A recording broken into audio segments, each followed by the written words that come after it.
Have you ever felt like your prayers are just hitting the ceiling? Like you're pouring out your heart, but no one is listening? If so, you need to hear the story of a woman named Hannah. It's a story about a prayer God simply couldn't ignore.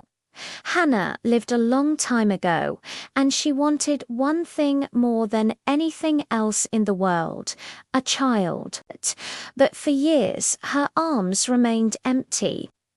To make matters worse, she was constantly taunted and ridiculed by her husband's other wife, who had children. Imagine the pain of that year after year.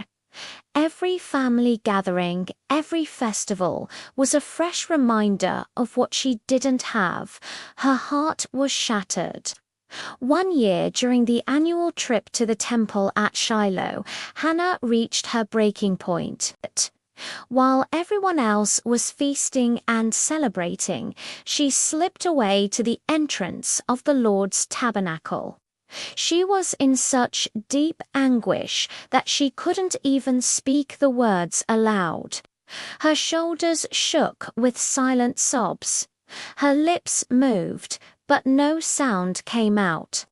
She just wept and wept, pouring out all her pain, all her longing, all her desperation directly to God.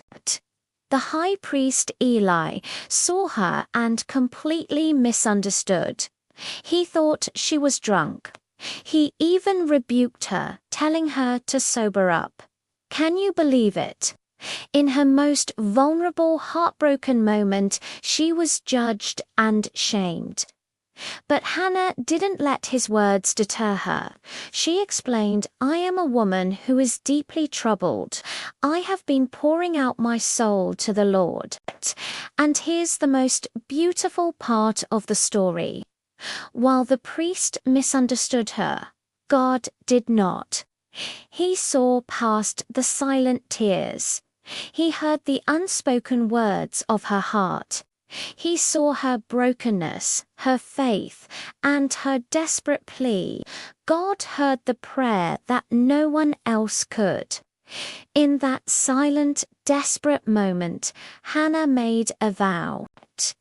She promised God that if he gave her a son, she would give him back to the Lord for his entire life.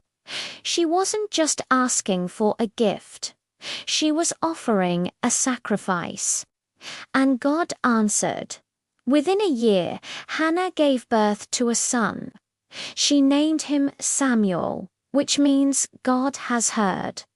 She was overjoyed. Her heart, once filled with sorrow, was now overflowing with praise and gratitude. But Hannah didn't forget her promise. When Samuel was old enough, she did one of the hardest things a mother could ever do. She took her precious, long-awaited son back to the temple and dedicated him to God's service, leaving him in the care of the very same priest who had once misjudged her. And that little boy, Samuel, grew up to become one of Israel's greatest prophets and judges, a man who would anoint kings and guide the entire nation. So, what can we learn from Hannah's incredible story? First, God hears the prayers of a broken heart. When you're in so much pain you can't even find the words. God understands the language of your tears. He sees your deepest anguish and listens to the silent cries of your soul. Second, a delay is not a denial. Hannah waited for years. She faced misunderstanding and mockery. It must have felt like God had forgotten her, but he hadn't. He was waiting for the perfect time to answer her prayer in a way that would not only bless her, but would bless an entire nation for generations to come. So if you're in a season of waiting, if you feel like your prayers are going unanswered, don't lose heart. Remember, Hannah, keep pouring out your soul to God. He hears you, He sees you, and in His perfect timing, He will answer. Your breakthrough might be closer than you think. Thanks for watching. If this story encouraged you, please like, share, and subscribe for more content that builds your faith. See you next time.